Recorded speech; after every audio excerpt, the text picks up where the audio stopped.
वाहन अनुबंध निविदा बनी मजाक। बिजली विभाग के नियमों पर उठे सवाल। मनमानी से भड़के वाहन मालिक।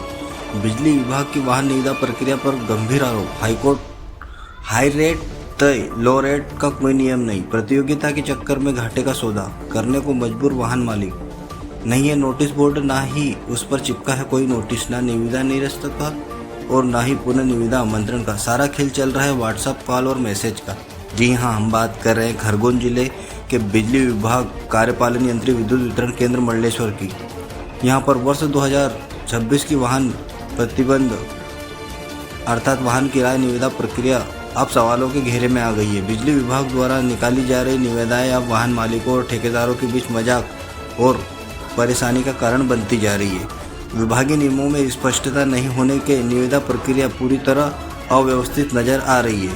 कुछ वाहन मालिकों का आरोप है कि विभाग ने केवल हाई रेट तो तय कर रखा है, लेकिन लो रेट की कोई सीमा निर्धारित नहीं की गई है। इसका नतीजा यह हो रहा है कि निविदा में भाग लेने वाले वाहन मालिक आपसी प्रतिस्पर्धा में बेहद कम रेट डाल रहे हैं।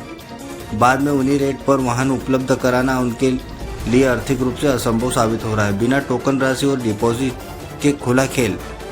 सबसे बड़ा सवाल यह उठ रहा है कि इतनी बड़ी निविदा प्रक्रिया में भाग लेने के लिए न तो कोई टोकन राशि रखी गई है और न ही किसी प्रकार की डिपॉजिट बनी। ऐसे में कोई भी व्यक्ति बिना किसी जिम्मेदारी या जोखिम के निविदा में भाग ले रहा है।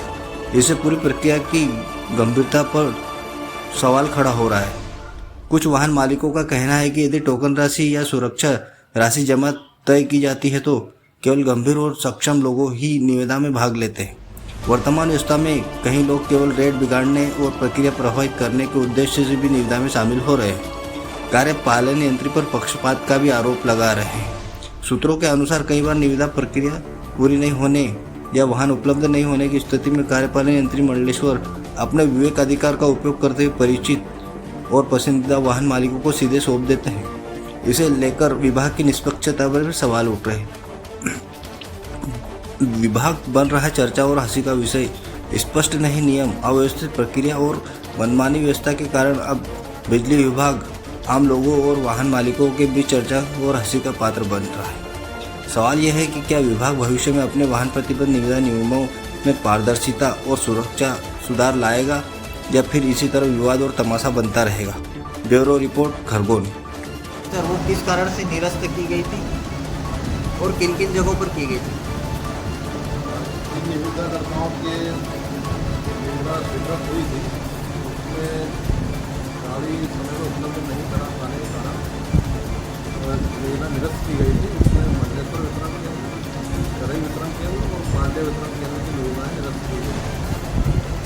क्या निविदा निरस्त की जानकारी वाहन मालिकों को दी गई थी? निविदा निरस्त करने की जानकारी वाहन मालिकों को दी गई। वर्तमान में जो निविदा निकाली गई थी किन किन जगहों पर निकाली गई है और कितने आवेदन आए और कितने आवेदन निरस्त हुए?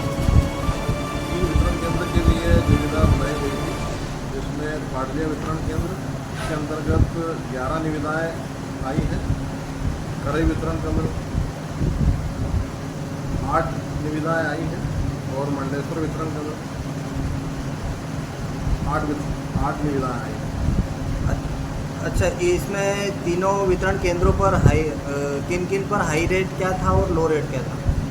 पाटलिया वितरण केंद्र में संतोष कुशवाहा का रेट 28,500 है, जो हाईएस्ट है, और लोएस्ट रेट जो है प्रहलाद केवट का है, जो 14,008 है। करई वितरण केंद्र में विजय कुशवाहा का 30,500 रुपये हाईएस्ट रेट है और प्रहलाद केवट का 12,305 रुपये है। मंडलेश्वर वितरण केंद्र में गणेश कुमार राठौड़ का हाईएस्ट रेट है 27,700 और दीपेश केवट का रेट है 12,898। ये जो जिन लोगों का चयन हुआ इतने लो रेट में, क्या इतने में वाहन चलाने में सक्षम है? अगर ये वाहन नहीं ला पाते या नहीं लगा पाते तो इनके ऊपर विभाग की कार्रवाई क्या होगी? यदि इनके द्वारा वाहन नहीं लगाया जाता है, समय पर नहीं दिया जाता, तो जो विभाग के नियम है उनके अनुसार कार्रवाई की जाएगी। अच्छा, विभाग के द्वारा कोई लो रेट डिसाइड किया गया है? लो रेट का कोई डिसाइड नहीं किया गया।